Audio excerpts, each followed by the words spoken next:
Vegas Rock Dog Radio. Pets, people, pop culture.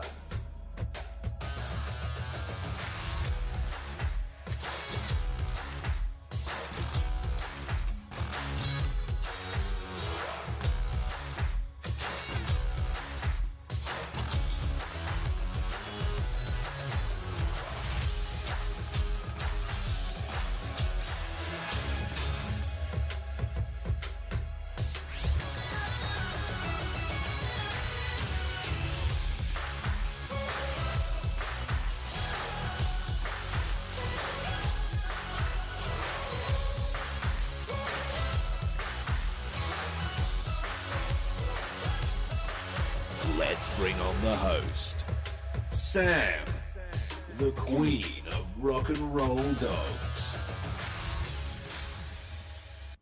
Hello everyone, I'm Sam, the queen of rock and roll dogs and host of Vegas Rock Dog Radio. On today's show, I'm talking about the skin's microbiome and animal news from around the world. So stay right there.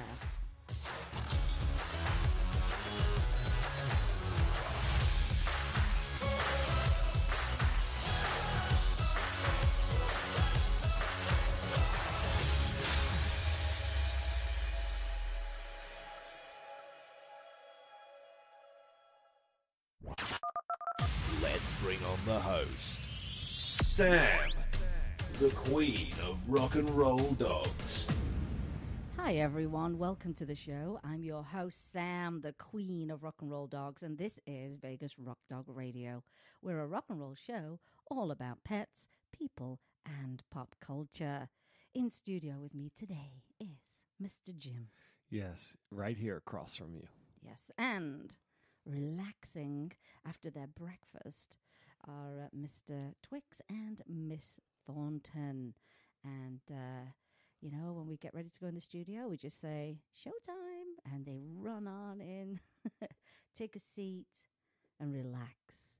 Sometimes they'll bark, sometimes, but not very often, though, do they, Jim? No, really? little Miss Tina's all chilled out in her chair, in her armchair right now. Quiet time, everybody's together. Have you noticed that when everyone is together in the family on the sofa, everybody seems to be happy, don't you think, Jim? I agree. I'm looking at her right now. I wish I was chilling out like she was and not working. How long was your ride this morning? 12T. 12T. 12T mile. You only did 12 miles? No, I did 34 this morning. Okay, 12T. If anyone watches League of Gentlemen, then you'll know where that comes from. 12T. Tubbs says that, doesn't she? That's her line. It's Tubbs' line when she's asking for Edward's approval. Oh, Tubbs did good. Well, I've got quite a bit planned in the show today, and I'm doing something a little different. I'm actually doing the show standing up. It actually feels quite good. You need a Vari-desk. You know, IKEA have one, Jim. What? IKEA have one. Our friend Andy. Mm-hmm. So our friend Andy, he just moved to New York, so I'm mad about that. Anyway, he's a set designer for TV, theatre, stage, you name it. Done some really big names. You know, American Idol. So you Millionaire. Millionaire, so you think can dance. I mean, Millionaire's over 20 years old now. Mm-hmm. Yeah. So you see anything on TV and the name Andy Wormsley underneath, you know it's him. Anyway, so they moved to New York, obviously into a much smaller place. Wow. I mean, I couldn't believe the price of rents and the size that you get. Anyway, it's very nice, though. But what he's done is, because he likes to work on a very specific kind of desk, and so he got one, and he got it from IKEA. He said it was $450, if I'm not wrong, but I think I saw that in the as-is section this week for $250, if I'm not wrong. But well, Vari-desks are really expensive. The company that started those. Oh, really? Mm-hmm. So they definitely have their benefits when you can, get the right height. Here's the thing: me being short, often the desks feel really high. Jim being tall. You know what happened? Tell them what happened to you before we get onto the show. Tell them what happened to your desk. My desk has, I don't know, it's just faulty design. It's a cool desk. It's a cool desk, mine. But it's not cool because it had these caster wheels, these big soft rubber caster wheels that go up into the legs. But the bracket that holds the casters into the leg is just a cheap plastic design, and the wheels collapsed. I almost lost everything off my studio it happened desk. twice. So now he's taken the caster wheels off. You can't put them back on again. You can't buy those things. And it's too short for me. I can't get my legs underneath Well, it. So if you walk in, you go, it's a bit Alice in Wonderland, isn't it? You know, everything's out of perspective. I'll get a studio desk in there again, I think. It's such a nice desk. It's going to end up going to the free section of the driveway. It's a mare. It's a mare, we call it, a nightmare. Yeah, it'll go to the free section of the driveway one night. Well, that's our weekly update, I guess. And if you listen to the show the first time, this is what we do. We kind of go through our ridiculous week, and then we get onto the topics themselves. That desk, though, and it makes me sad because it's such a nice desk. It's such a nice desk. I just don't know how we could fix it. And the fact that you could wheel it around was great. Anyway. Yep, those days are over. Time stop for change. It. Just stop. Anyway, I hate that when everything else is in good shape. Really? Okay, so if you want to connect with us elsewhere on the internet, of course, our website is the main website. I just did a massive update on it. Sometimes you go on there and you think you're doing a little tiny update, and then before you know it, I'll change this, or I'll change that. Anyway, it turned into a bit more work than I wanted. But I actually focused a lot more on the mobile site because I think it's something like 87% of people are basically using their phones to access anything on the internet. So I did a big update on that, and it's a lot clearer, a lot easier. Yeah. So, but still a lot of work. Anyway, you can find us, of course, on our website, vegasrockdogradio.com. And you can find us on Periscope, Facebook, Twitter, Pinterest, Tumblr, and Instagram. Oh, I do have an update. Hang on one second, though. And we do have a blog. The blog is therockandrolldog.com. And if you missed the live show, you can catch up on iTunes, iHeartRadio, Spoke by SiriusXM, and Spotify. And I think this week we're already on Google Play. I just need to make a little double check on that one. And our website, if you don't want to go to those podcast apps and find our show, just go to our website because the links are on there. So if you're a big fan of Spotify, then you'll see the link on there and make it very easy for you. Here's an update that I did forget about. I'm doing a giveaway this week, and I'm doing a giveaway on our Facebook page, which is Vegas Rock Dog Radio. And what I'm doing is I'm giving away one of our Meow notebooks. And basically, I'm going to pick a winner at random. But all I'm asking you to do is click on the link. You'll see it on our Facebook page. Click on the link to enter and tell me what it is you love about your pets, what they mean to you. So we've had quite a few applications already, entries, I guess. And then tomorrow night at midnight is when it closes. On Monday, I'll pick a winner at random, and I'll shoot you an email and get your address and send out the prize. So head on over to vegasrockdogradio.com. You will find the giveaway on our page. So that's another thing we've been up to this week. You forget. It just gets busy. Just keep going. One thing we did do yesterday that was nice, though, we actually went over to the Silverton Casino and just hung out by the pool. And a lot of the pools are free for locals, so it's just nice to pretend that you're on holiday. It was really nice, wasn't it, Jim, for a change? Yeah, my 3-hole punch is messed up. Why? What's wrong with it? It's not lined up right. I need to get a screwdriver. You've heard that phrase, haven't you? Ooh, look, a squirrel. I think that was just a ooh, look, a squirrel moment. Yes, the pool was nice as well. It was really nice. We might go back. We're going to... Too bad we can't take the dogs, and then there would be no small screaming children. Oh, I know. Why do Not people that like the kids? I like kids, but not screaming ones it gets to be a at point a pool. where it's like, Not stop. at a pool. Yeah, it's too much, isn't it? Like, shut your mouth, enjoy the pool, Yeah, you stop have to, screaming. well, you do have to consider other people, don't you? I mean... Not when Well, you're today's parents. Sorry. Shoe fits. But I'm wondering if they just get deaf to it because they hear it all the time. It becomes normal. Maybe that's what it is, Jim. Oh, well, we are in the season, by the way, of allergies. And, it's rough. Our two are finally coming out of it. It's funny. Some years are good. Some years are bad. They had a great year last year. But this year we've had a fair bit of rain. Strange for us. And it's made a lot more stuff bloom. And it's terrible. There's so many pets right now. The vets are full of pets and itching and wanting to rip the skin off and red ears and raw paws. And It's really horrible to see them suffer that way. I can always measure how, we've had years we've had nothing, haven't we, Jim? We've done really well, particularly with Thornton. But this year was just rough on some dogs who never even get allergies. And we often associate allergies with food allergies, but a lot of the time it's environmental. Could be something in your home, could be something that's blooming in your garden. And so it's something you do have to, become aware of. As I say, we tend to go, oh, that dog's itching. Oh, have you looked at their food? But then we don't say, what time of year is it? What's blooming? And we are known for, what do they call it? That horrible tree. Mulberry. Yeah. Ash. What is this? One more. There's another one. The three bad ones. One of them They're not native. One of them is so bad that mulberry's the worst. You're banned from mulberry. Planting it. Ash is bad. They happen at different times.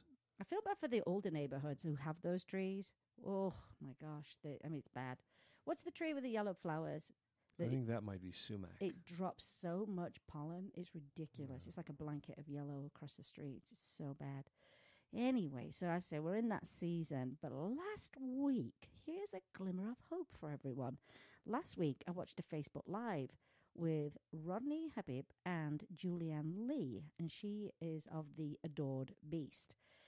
Bit of an epiphany, I have to say. Now, lots of people don't want to watch the lives because they think they're too long, but sometimes they need time to explain what it is they're trying to help you with. And so, save them. Lots of people don't know how to save, by the way, on Facebook still. People are still doing a dot, a period as a comment, because then they'll get an update and they'll do it as a reminder. But really, just click the little drop-down arrow on the top right-hand corner and select save.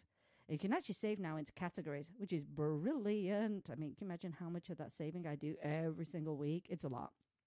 Anyway, that's how you can save it. But I did watch all the way through it. First of all, I have to say, one, we love Rodney.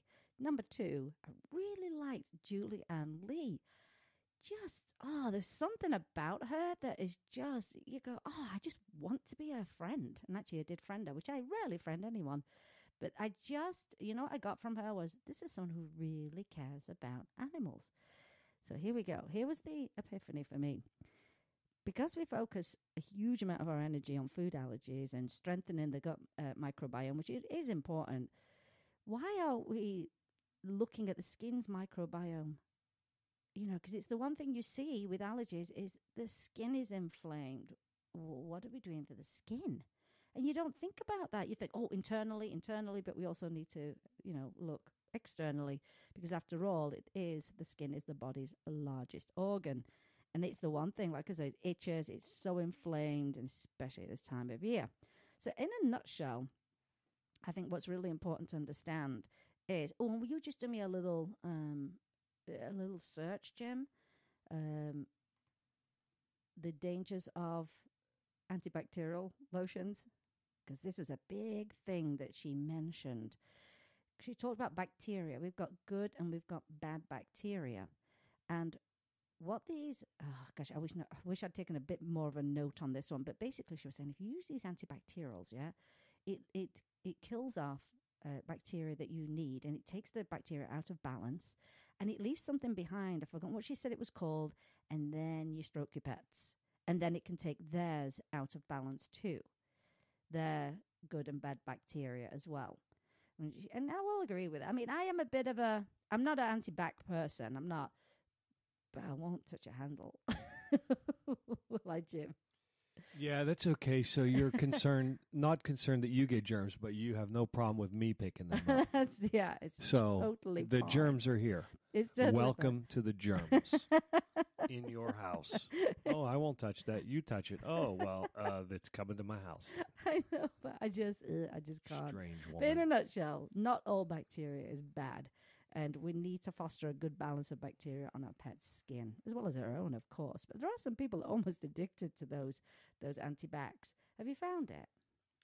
7 reasons why you should avoid antibacterial hand gel. Mr. Twix is under your tripod. Oh, okay. Of your My studio lights. Okay, I'll just under that tripod. Okay, he'll be fine, I'm sure.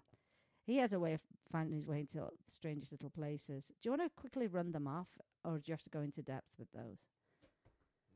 Let me look quickly. Well, you know what? Let me carry on while you... Number 1. Oh, go on. Dry skin. Well, yeah. Ooh. Number 2, accelerated aging. Ooh. Number 3, damaged skin. Oh. Number 4, antibiotic resistance. Oh, yes. That was, that's one of them. Number 6. Number 5, unknown chemicals. Yeah. Number 6, weakened immune system. Bad news. And number 7, the FDA states there is no evidence that antibacterial soaps and sanitizers are any more effective than regular soap and warm water in helping to prevent the spread of germs. What a waste of money. That was just one article that I saw. There's quite a bit of stuff online. That was from Anna Marie Gianni Skincare Tips, but there's Live Strong. Also has some Texas Poison Control. Can you specifically search? It sounds like a really bizarre search, but what is left behind on the skin after you use antibacterial lotions? Because there was a name for it, and I'm one of those like, I gotta find out. There's a name for it that's left behind on your skin, but I'm going to continue with what I was saying here. So we do need to foster a good balance of bacteria on our skin, and what Julianne was explaining was how the use of these antibacterial lotions is just not a practice you should continue. Because 7 of the things that Jim just mentioned right there, and how it creates an imbalance in bacteria. So after explaining, she explains the makeup of the skin. She calls it the topography, which I think is a fantastic word. She gave some fantastic remedies, one of which I tried this week. Because I that day, I was like, I've got to go out and buy this. Mayo says there's allergic reactions. Mayo Clinic. But can you find out what's left behind after you use it? Like the residual chemical or whatever it is? Yeah. Sometimes you have to be a bit creative, don't you, with searches. So the first one, I swear, you're going to think, what? The first remedy she gave was, let your dogs roll in dirt. Let them roll in dirt. Let them dig in your garden. Let them roll around. Now, Mr. Twix is pretty good at that, I will say. I call him a very good gardener, especially when I put new plants in. He loves to hop on in that soil, and he thinks it's fantastic. But what's happening is the good bacteria is coming onto the skin that helps the balance of the skin. I thought it was just like, what? This is amazing. Now, of course, if you live rurally as well, how fantastic is that? In fields, I feel... Actually, I should ask all my friends back home in England, in Sheffield, who it's very rural, what, percentage of them are having skin issues. I bet you anything. And I don't see any of them actually talk about skin issues with their dogs. I honestly don't. So I'm going to do my own little research there.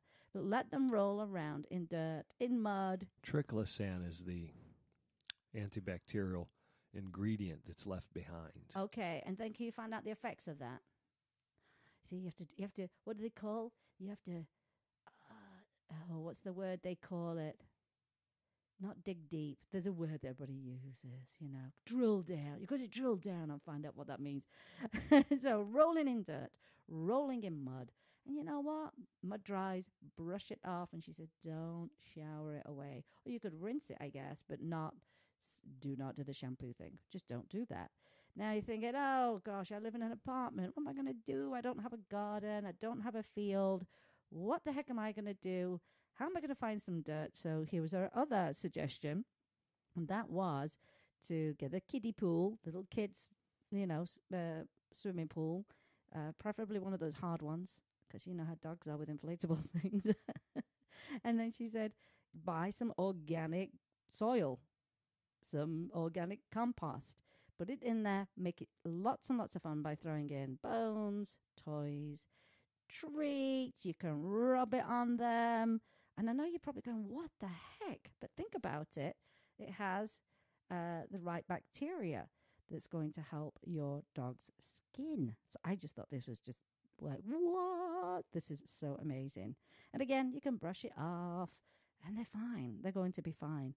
The other option. Oh, did you have something you wanted to say, Jim?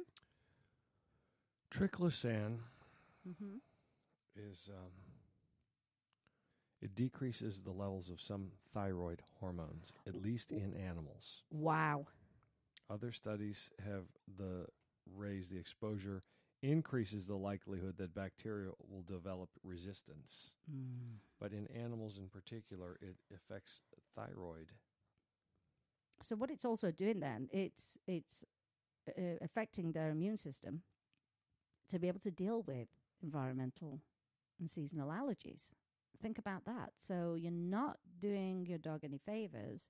You're not doing yourself any favors by doing that. So if you keep using those antibacs, you're in a terrible vicious cycle that you'll never get out of. Wow, that's so interesting. So she said, if you're living in an apartment, and you know what, if you have a balcony, you can put a little pool out on the balcony and do it that way. Put it in the bathroom, and that's going to be a very, very easy way to try and balance that skin microbiome, which I thought was fantastic. Now, here was another option, and this is the one that I did. Another option, she said, was to get a pre- and probiotic powder where there's many types of bacteria and just like billions of probiotics, like billions and gazillions, as many as you can, but as many types of bacteria. So there's going to be two different numbers on the pro and prebiotic, what they call it, jar or whatever it is you get it in. And what you're going to do is you're going to dissolve that in some water, and you're going to give your dogs a rinse. So that's easily done. So easy. Hop them in the bath, pour it straight on them. Don't rinse it off. Now, what I did, not only did I pour it on the dogs, I also put it in a spray bottle so I could get under their armpits and their paws. And I have one of those. You'll have seen them on Amazon and think, oh, really? That looks stupid. One of the best things I ever got. It's like it's a plastic bottle, kind of. Very wide opening in the top. Mine has neoprene in the top.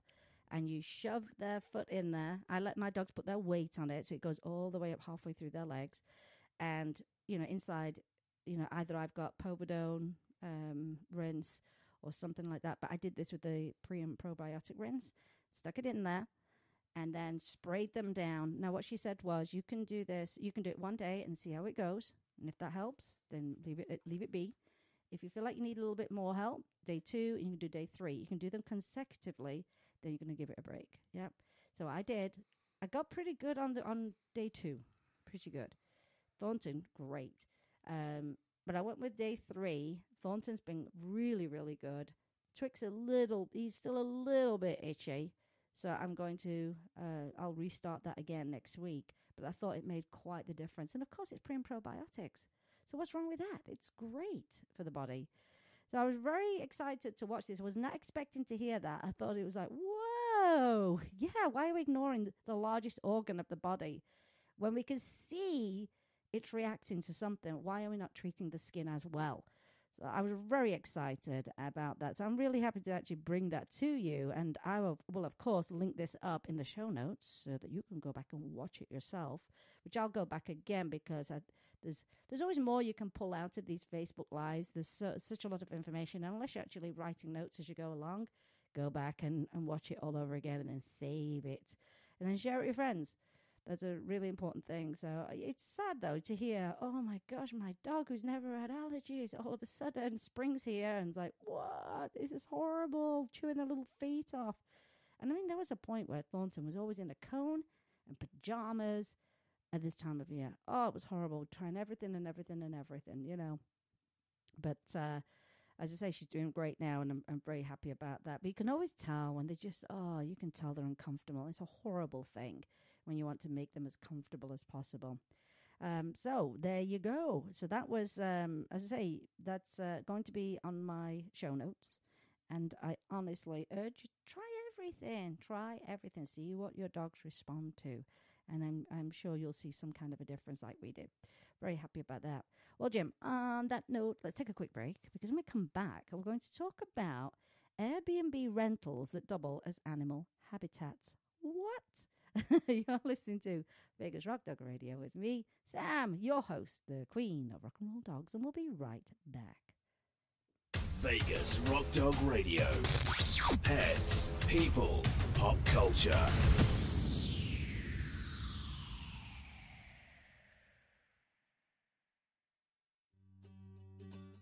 Scene magazine is dedicated to Las Vegas pets and the people who love them. It's a source of news and information for pet lovers, as well as offering valuable coupons and specials on pet products and services. Find them online at www.lvpetscene.com or look for them on Facebook. Vegas Rock Dog Radio. Pets, people, pop culture. Welcome back, everyone. So just before the break, we talked about balancing the skin's microbiome for those pets who are having a really tough time with allergies, seasonal allergies and environmental allergies. When we say environmental, it can be all kinds of things, but think about what's in your home as well. And I think we should probably put together a sheet of things you can eliminate out of your home that could be impacting you and your pets. For example, dry sheets.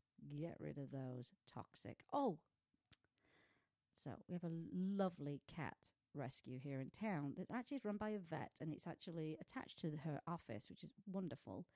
And it's called the Poppy Foundation. Poppy. Whenever I say that, people think I'm saying puppy. Poppy. Who would say poppy for a puppy? Poppy. It's the Poppy Foundation. How do you say it, Jim? Poppy. No. It's the Poppy Foundation.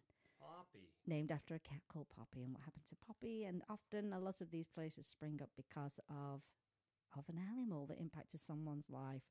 And they want to then, as part of their legacy, pay it forward and help other animals. Anyway, what was I saying? Oh, the Poppy Foundation and dryer sheets. They just recently found out that dryer sheets are toxic for pets. And of course, you can imagine in a facility with animals, there is a lot of washing of towels and blankets and beds and da-da-da. They've got rid of them. Done. Bye-bye. And now all they're using are those dryer balls, which is what we've got. Not the plastic ones, because who wants plastic heating up in a dryer? It's the wool ones, which is what we've got. And they work. They work. Close this off. They dry very, very quickly, actually, with those. Very happy about that. Anyway, so maybe we'll put a list together of things that you can just eliminate straight away. Like we've got a steamer for our floors. We don't use any chemicals whatsoever on the floors. I walk around barefoot all the time. You do for the most part, Jem. Dog's definitely a barefoot. And if you're spraying stuff on your floors, it's being absorbed through the skin. Now, although I don't lick my feet, Jim does sometimes, but the dogs definitely lick them. That's not right. Oh my gosh. Do you know, I actually do love standing up doing the show, I have to tell you. It feels better. I feel like I can breathe better as well. Anyway, where was I going with all of this? Yes, so we'll put a list together that you can download and do a little checklist. You might not be aware that some of these things are not great for you or your pets. Things like plug-in air fresheners. Goodbye. Say goodbye to them. There are other ways that you can have a nice fragrance in your home. You could use animal EO essential oils. What you would do, and they were formulated and screened by a veterinarian and tested. So they will be safe for your pets, but you still have to be aware of what's good for cats and dogs because cats are super sensitive. But that's another way that you can, freshen up and also get some benefits from essential oils. And if you do want to pick up some of those oils from Animal EO, just go to their Facebook page and you can ask tons of questions on there about their products. And they're great, absolutely great. So who was that? Was that Thor? Who made that noise? That was so funny. Oh, it's her, yeah. All kinds of noise going on around here. So yeah, we'll do that because it's often you're just not aware of half the horrible things that are in your home. And it can be a bit mortifying because you start looking at things going, oh, I can't have that in my house. Oh, I can't use that in my house. Oh my gosh, I was putting that on my skin. I mean, it can be a bit, In fact, though, if you're not sure about some products, you can get the app actually, the Environmental Working Group, EWG. Get their app. You'll be able to plug in that particular product. I think you just scan it in now as well, and they'll tell you how it's not just how it's rated, but what chemicals are in it, how dangerous they can be on your health, and if they exceed safe levels, that kind of thing. Anyway, let's get on to Airbnb rentals that double as animal habitats. And I picked this little nugget of information up from Refinery 29. Yeah? I'd like to stay at the Alligator Airbnb. You would? Okay. They said, your dream vacation may look like a tropical beach filled with swimsuits, sandals, and sand. And they said, we feel that. But if it looks more like a farm filled with fuzzy, furry, and feathered friends, then we've got major travel tea to spill. Taking a trip to an animal-filled oasis isn't only possible, it's rentable. Llama lovers, they said, this one is for you. Do you know what spill the tea means? No, because I'm American. Give me the info. Give me the gossip. Actually, I don't hear it that much at home. I hear it more here. Whoa, it's become a big pop culture thing, which, by the way, remind me, I also have an update on Spill the Tea. What was I saying? Oh, I got a little off track there. Spill the tea. Spill the tea often means give me the goods, tell me the gossip. Just remember, though, if you spill the tea and it's gossip, sometimes tea stains. So be careful who you spill the tea to. Anyway, they're giving us the goods on this one. They did a lot of research on Airbnbs that doubled as habitats for llamas, horses, goats, potbelly pigs, and more, with rental proceeds going towards rescue animal care and rehabilitation programs. You know I'm all about that. And they said whether it's a cozy alpaca ranch in California or an eco-monkey reserve in Belize, or a solar-powered goat farm in South Africa, they found 17 rentals that are made for these four-legged friends, and of course their biggest fans, and all come compassionately recommended from the animal lovers who stayed there firsthand. So I'm going to put you a little link up about that. And they said, complete with all the hands-on animal experience that your heart desires, from feeding to farming, petting, and caring for a crew of cute creatures. Okay, so on that note, I think it's really important to understand that animals are not for entertainment. So if you think you're going for entertainment, you should not participate. What you should go is, if you can go and actually aid, say, for example, the goats have to be fed twice a day or whatever it is, or exercised every day.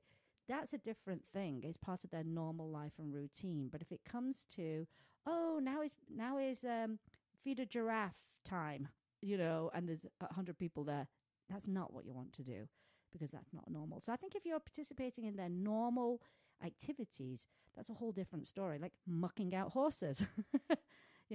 Get your pitchfork. You're going to have to muck out some horses. That's something you have to do. We've got horses. Totally get that. But if you're viewing them as entertainment, that's a big no-no. I hate to say this, and I'm not going to mention the person's name, but it's a friend of mine that I'm going to have to mention to her. But we did this. How weird is this? We did the show on not swimming with pigs in the Bahamas, and she. And she's the most amazing person. You know her. We love her. She loves animals. To the point of she's helping in rescue. I think she's fallen victim to, like we talked about in that show, which was, of course, they're not going to tell you they're starving the pigs and keep them in a pen all day. And then, when the boat shows up and you've got food in your hands, off they go running into the ocean to swim to get food from you. It can be aggressive too, because they're hungry. And it's in a beautiful location. It's the Bahamas. And I think she's fallen victim to that. I know she's going to be mortified when she finds out the truth about them. And it was the exact pigs that we did the show on, the ones in the Bahamas, the exact ones. Wow. And it's funny because the guy is saying, the guide, he's in the ocean and he's going, be careful because they will bite. Well, yeah, because we've already covered why they bite, because they're starving and they want the food from you. Because if they get all aggressive, I can put them back in the pen, as if like the pen's there in case they get aggressive. That's where they're living. They're not free roaming pigs. They're like, hey, there's a boat here. I wonder if they got a sandwich for me. So even the best people I know in animal rescue can also be fooled as well. I do know she'll be mortified, though. Oh, my God. I couldn't believe it. We did the show, and then I saw the video. I was like, what? Oh, no. This is terrible. But they're very good at deception. I think you have to remember that. They're not going to tell you they don't treat them well on their websites. They're going to tell you they're well cared for, and they've rescued them. It's always the baby tiger, its mother abandoned it. Yeah, right. What, 100 of them? Okay. We rescued them. Oh, it's not good. It's not good. Anyway, so there's my update. I will put a link to that. I love the fact that they give back to.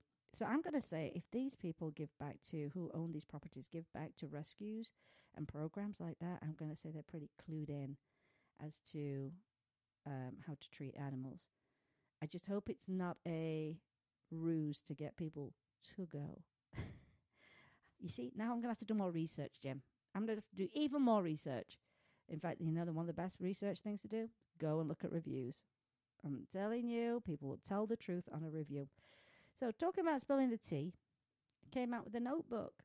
2 basset hounds literally having a tea party. And it says, "Darling, do spill the tea."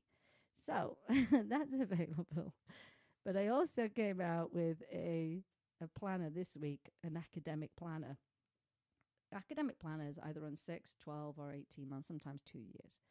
But yeah, I would think after 6 months you want to change your planner. If you're anything like me, I like a good old change. So I created yesterday, and actually I should check if it's live. It might be live on Amazon already. Let me have a little look. Yes, it is. Da-da-da-da. Just got the email. It's called Yas Queen, Y-A-S Queen, and it's a cat with a crown on. And it's a big pop culture thing, Jim. It's like a slang term for, that's fantastic, I'm excited, you've got this, yeah? Yes, Queen. What does it mean? I just told you what it meant. Okay. Did you But the meaning Yes, is... Queen. Like, yes, Queen. Oh, like a play on like word. Yes, yeah, Oh. like yes, Queen. Went right over my head. Like, that's fabulous. That's Right- wonderful. right over my head. Excited. So I've come out with an academic planner. It starts July the 1st and it goes to the end of December of 2019. It's available. It's a cat with a crown on. And on the top it says, "Yes, Queen," and underneath academic planner. Just thought I'd, like, what's this show about, Jim? Pets, people, and pop culture. Spill the tea. Yes, Queen. All with an animal theme. Can't beat that, can you? Moving on. Little piece of information that I found, and then I had a bit of a struggle because when I went to the main link for the full article, it was in Dutch. So, but this is the bit I read. There was a statement that was put out by the Dutch Pug Club Comedia website. Now, I don't know where they are. The DPCCW. Okay. Oh, very good. DPCCW, that's, well, yeah, very good acronym there, Jim. I don't know where they rank in the Netherlands. I don't know where this club ranks. Is this like the top club that we have to look towards them because they're doing the right thing for pugs? I don't know. But I do love their statement. They said, because the ministry is of the opinion that breeding dogs with harmful physical characteristics has been banned since 2014, so they were way ahead of the time, we must conclude that our own statutes and code of ethics are in violation of the law. So they've realized we're not in compliance. And so they're breeding dogs that can't brachycephalic breeding. So the short-nosed dogs, the pugs. Therefore, the club breeding rules are no longer in effect, because breeding is forbidden until further notice. Love this. This is why we also won't be holding stamina tests this coming week. Because, stamina tests, I have a hard time breathing through those tests. So I was really excited to see that. And here's the thing. It's taken them 5 years to figure out they weren't in compliance. Wow. I wonder if they got a little letter. So now they're not going to breed. Breed. Basically, they're like rescue now. The club is like a rescue. No. The pugs that are... No, it's a membership. Oh. It's a membership of papered dogs, basically. Here's what's going to happen. Because they have lots of events and stuff like that, yeah. Here's the thing. I wonder how long it's going to take, though, to see the changes in short, snouted, that's not even a word, in dogs with short snouts, to actually come back to what they were sometimes hundreds of years ago, what they actually looked like, and how breeding has really ruined these breeds and given them, nothing worse than being born with a physical problem. It's terrible to not be able to breathe properly, to not be able to run a lot. I mean, it's terrible. It's really, and to overheat. I mean, it's pretty bad when you think about that. But I think this is an amazing step, an absolutely amazing step. It's just, I'm about, anyway, it says couldn't read Dutch on the main website. So what I need to do is actually just go to my laptop and get it translated through Google Translate and read a little bit more about it. But that was pretty cool to hear that, don't you think, Jim? Yeah. How big is Dutch land? Deutschland. About the Holland. We worked with a lot of... Probably about the size of Los Angeles. We really. worked with a lot of Dutch people, though, remember? On cruise ships? We worked for Holland America Line. Yeah, but not everybody was Dutch. All the crew, what do they call them? The officers. The officers and the captain were... Some of the crew staff were... I think the chefs were, weren't they? Yeah, the Dutch. Yeah, we worked with lots of them. We're Dutch. Deutschland. We had a friend who was from South Africa who spoke Dutch. But didn't tell the Dutch. But didn't tell the Dutch. And they would say stuff about him because he was, oh my gosh, one of the best people ever on that ship. Wasn't he great, Jim? Just a great guy. Here's the thing, all the girls really liked him. And the officers didn't like that. Correct. So, because believe this or not, the officers really felt that they had the pick of the girls above anyone. It's very weird. Very weird. Anyway, he would hear them talking all kinds of smack about him. And it was his last day on the ship. And he said, yeah, I'm going to take care of a few people. And when he revealed he understood everything that they said because he spoke to them in Dutch, they couldn't believe it. So, yeah, it was... You should have done it sooner. Checked him while he was still still there. Because you know what would have happened? He'd have been thrown in the brig, in the jail or off the ship. And he did love being on the ship. He was a great guy. Was he casino? Yeah, he was dealer? a casino dealer. Yeah, he was great. From South Africa. Yeah, he was great. Funny. He was a triathlete as well. Oh, gosh, he was in shape. Dutch wasn't Army. He was crazy. But yeah, really nice guy, real gentleman. Anyway, we've gone a little bit off the thing there. Here's a topic that I'm really glad to talk about. And it's a simple thing. It's something you can actually do today. And it's called a decompression walk with your dog and how it can change your dog's life. And I think we all need a decompression walk once in a while. But decompression walks are where a dog is allowed freedom of movement in nature. Dogs, as you know, given the chance, naturally like to hunt, explore, scavenge, sniff, chase, run, dig, play, roll in things that smell.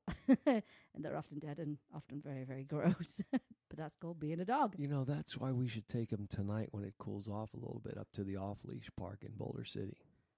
That might be good for but them. Do they have cactus up there? No. Are you sure? That is designed for dogs to roam. Because that's the only thing I'm concerned That's a about. roamy park. But what about snakes and stuff up there? No, that's roamy. That park was designed. It's not just the wild fenced in. Oh, I thought it was. I thought it was just fenced in area. No, it's not just the wild fenced in.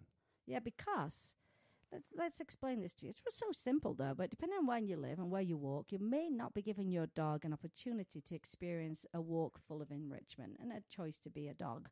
And maybe you do the same walk every day. Maybe you walk where there's noise and traffic and people and other dogs, which can be stressful for dogs. And a lot of those factors are like I say, stressful, not just for the dog, but they are for me. Oh, gosh, I walked yesterday, and guess what? It was a little bit dark. No, it was the night before when people were putting out their rubbish for the bin man to come and show up. And I saw in the distance... That's the trash man. I saw a little dog. I thought, no, it's not off leash. Oh, my gosh. I've got 2 dogs. I'm by myself. What am I going to do? So that's the kind of stuff that stresses me out because we've been attacked before. It's horrible. Anyway, so a lot of those factors are stressful to you and your dog. And if you think about it, it's just sometimes just not fun. Anyway, if, it all depends. Are you a city dweller? Are you someone who dwells in the countryside? Could your walks be adding stress to your dogs? Think about that and to you. And I do think it's important to recognize how much we control our dogs' lives. I mean, my dogs, I tell them when to get up because they don't get up before me. But you tell them to wake up. You tell them to go outside and have a wee. You're telling them to eat some food. You're telling them it's bath time. You tell them it's walk time. You tell them we're going to the groomer, we're going to the vet, and then you tell them you go to bed. When does your dog get to just de-stress and decompress and say, I'm just going to take a day off today. Stop telling me what to do. Think about it. We control every aspect of our dog's lives. and does much of that allow them to be a dog. Anyway, so decompression walks are simple, and then that you choose a place where you can have peace and quiet, like going to the countryside or the woods, or like Jim said, what is it called, that park? Just what is it? I don't know. I forget the name. I'm going to look it up right now. But it's up in Boulder City, and it's preferred if you can walk off a leash. I mean, of course, you've got to look at laws. You've got to look at who's around. You've got to look at, does my dog have a very good recall? Because you're going to need that. But another alternative is to use, now they said a long rope. A rope can be quite heavy, but I think you could be very creative in the way that you link up leashes. Not going to be heavy, they're going to be secure, but it gives them a little bit of freedom, yeah? Not a retractable leash. We all know they're far too dangerous for you and your dog, and if anyone's ever had a burn from a retractable leash, you're nodding your head right now and going, oh yeah, I still remember how bad that was. And they do leave scars, horrible, but what it can do to your dog is terrible.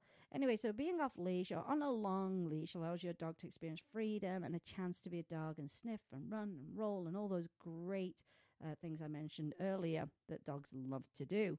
Now, lots of people have noted that a decompression walk has truly helped their dogs gain a lot more confidence, that they feel like their dog feels happier, more settled, certainly less stressed. And in general, we know that, all those things just help us feel better.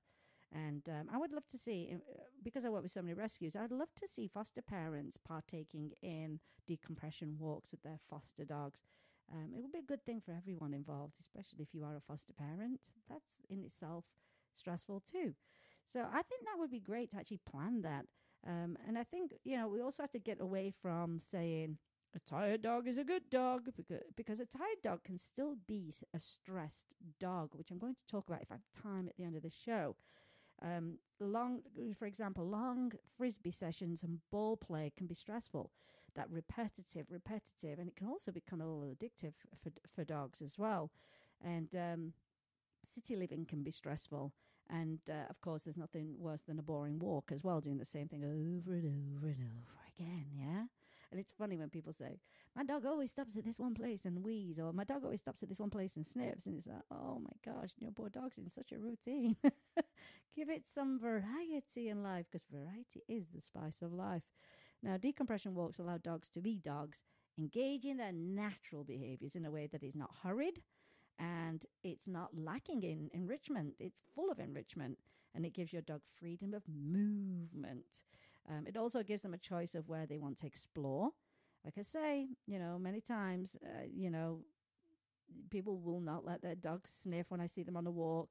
And the walk is for your dog. Of course, it benefits you, but you've really got to focus on your dog and give your dog that freedom to sniff, because that's exercise too, and exploring. And it provides physical and mental stimulation. And as a bonus, it helps you slow down as well. So for dogs who experience, I would say, fear, anxiety, stress, or reactivity during their daily walks, I think decompression time can serve as a really important part of stress relief, and it's an important way to improve their behavioral health as well. And decompression walks, of course, will be very different for all dogs. And here are some suggestions for you. You have to be, creative. Walk on trails, the beach, any grassy area. If you walk your dog and you never go on the grass, what? Find a grassy area. Football or a baseball field, which we have. Sometimes we sneak down there because it's enclosed in. And, you can choose early mornings, late nights, when it's quieter. If you find that that's going to be better for your dog and for you, if you just want some quiet time with your dog, this would be perfect. What I mentioned a few shows back was, I've forgotten the name of it, and I wish I remembered the name, but there's a company and there's an app, and you can actually find spaces where you can take your dog. So if you've got a dog that's reactive, for example, they had everything from someone's secure back garden to literally acres that were secured, and you pay an hourly fee for your dog. For you to take your dog there, to let it have some space, some freedom, or maybe train. Maybe it's the kind of dog that I can't take it to the training facility, and I don't want to bring the trainer to the house because I have no space. And I thought it was a great solution. I think that also is a great alternative when you need to do a decompression walk. And it'll be fun, of course, to plan a decompression walk. It's something you and your dog can do together, and you can both benefit from it. And who doesn't need some quiet time to literally stop and smell the roses? I enjoy it when I see my dogs exploring and smelling things and getting excited about whatever they're sniffing and picking up information as they go. I think that's fantastic. They're being a dog. And like I say, we control way too much of their lives. We need to really allow them that freedom. So, yeah, get creative. And it looks like there are going to be tons of benefits for both you and your dog. And how fun is that to say, oh, on the weekend, we're going to go here. We're doing a little trip this weekend because we can, have a decompression walk. I love it. The one thing I did want to cover, where did I put it? Ooh, you got a few minutes. Got a few minutes. I think please, I hope I do have it. This kind of rolls right into this. A tired dog is a good dog. And I talked about obsessive frisbee playing, for hours on end, or that chuck it toy thing, whatever they call it, lobbing the ball, and all the dog does is too much fetch. You know what? That's a good hashtag, that, Jim. Too much fetch. Well, here's this I found. I came up with that. It's very good, Jim. Theo Stewart, who's a trainer, I think in the UK, and said, I've hidden the ball thrower, a cautionary tale. Pickle is obviously Theo's dog. Pickle loves to chase a ball. He races down the field after it, spins in the air as it bounces and leaps to catch it. Now 9 years old, his energy is still endless when fired up by a ball. Ball thrower, ball launcher, ball chucker. Users seldom ration their use. Like 5 throws and put it away. They don't. We see people do it all the time in the dog park, like for half an hour. It's like, what? Anyway, Pickle is an addict. Even though we hadn't used a ball thrower for years, or so I thought, Pickle is still an addict. He always will be. Certain dogs are prone to obsessing. Too much chasing the ball, run, fetch, drop, run, fetch, drop, run, fetch, drop. You get the idea there. And the dog can become what they call an adrenaline junkie, yeah? With many dogs, it's the chase that's the exciting part of it. Catching the ball and bringing it back is just, the work they have to do in order to get the same chase fix, basically, is how he's calling it. And it's like, when the ball stops being thrown, then, it's almost like life stops for the dog, is what he's saying. Like, oh, okay, so where's the ball? Find the ball. Throw the ball. I'm stood here. I'm looking at you. I'm staring you down. Where's my ball? Anyway, he said ball throwing goes on indoors too. The dog, often a border collie, will constantly drop the ball at the feet of anyone who will throw it. And people do over and over and over again. So they're the, what they call enablers. But a lovely walk can become nothing more than all about the ball, fetching and dropping it for it to be thrown once again. The richness of the countryside, yes, and guarantee he's from the UK. The richness from the countryside becomes lost to the dog, who should be using his wonderful nose to sniff and explore the environment and the scents on the trail left by other dogs and other animals and bugs and anything they would normally encounter. And there could be other dogs to meet and people to greet, but no, this dog's got his ball, and his human becomes robotic and mindless and continuously lobbing the ball with the ball thrower. And again, this is a very much stop and smell the roses, isn't it?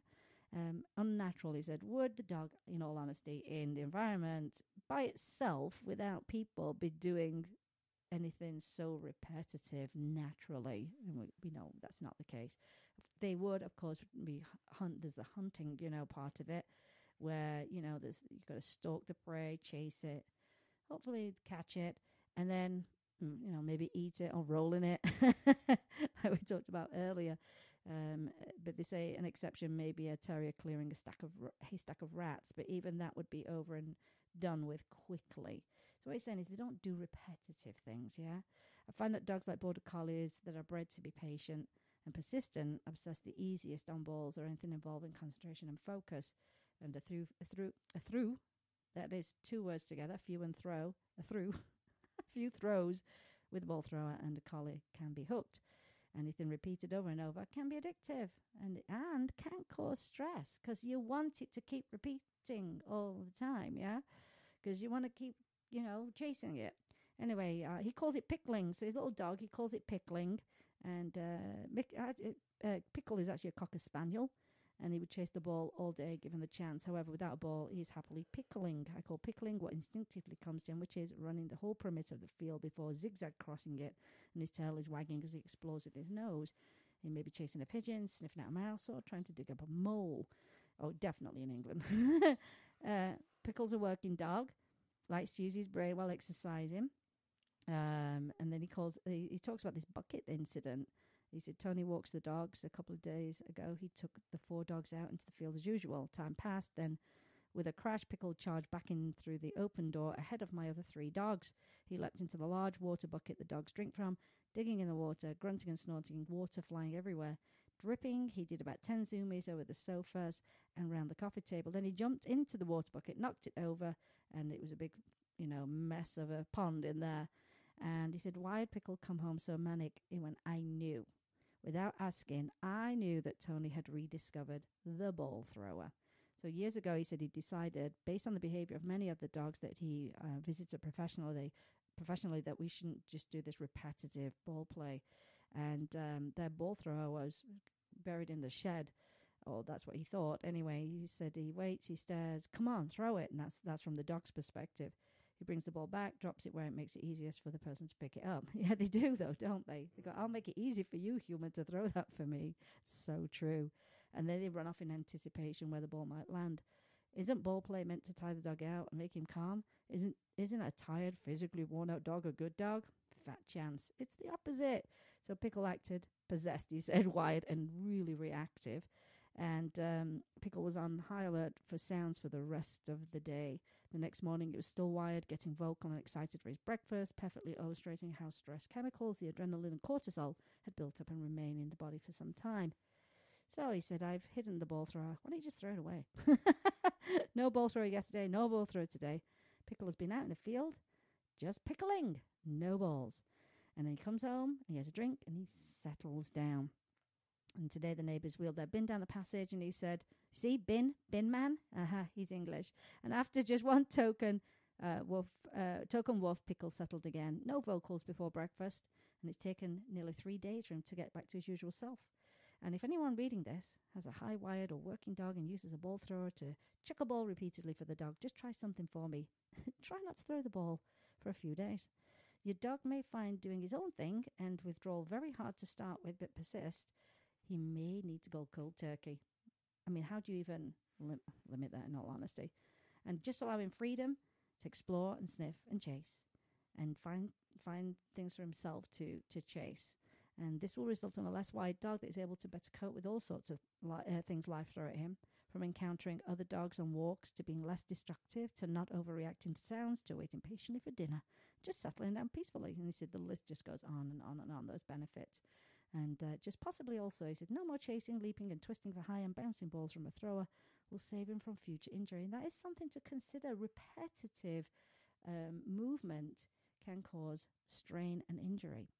And I thought that was a fantastic article and something that, I think a lot of people use it as an easy way. They think of exercising their dog. Well, I'll just keep lobbing it with this thing.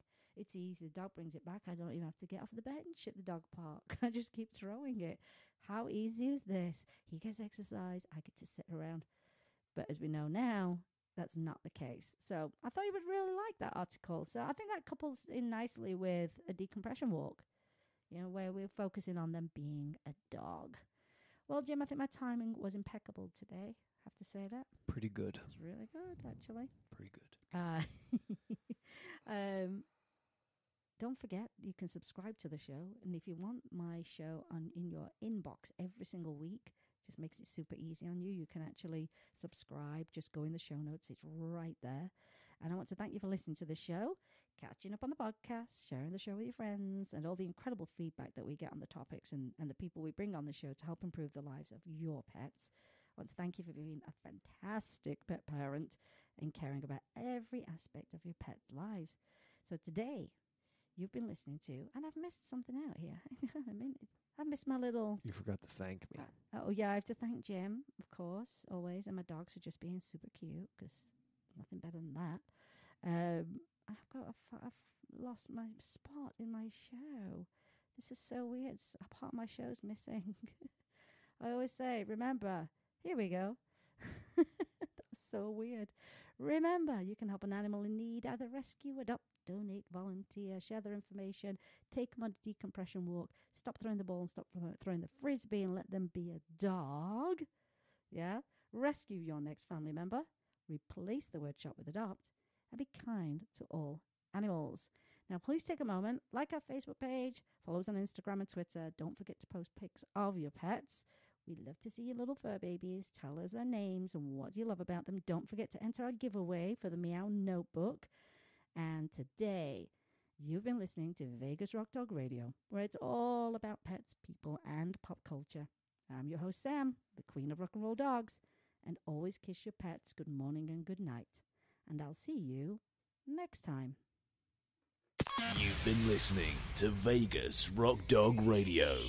Pets, people, pop culture. You've been listening to Vegas Rock Dog Radio. Pets, people, pop culture. Visit Vegas Rock Dog Radio for more information. Find us on Facebook, Twitter, and Instagram. And subscribe on iTunes and iHeartRadio. And remember, give your fur babies a big kiss from me, Sam, the queen of rock and roll dogs. You must not rely on the information in this broadcast from our hosts as an alternative to medical advice from your veterinarian. If you have any specific questions about a medical matter regarding your pets, you should consult your veterinarian or specialist.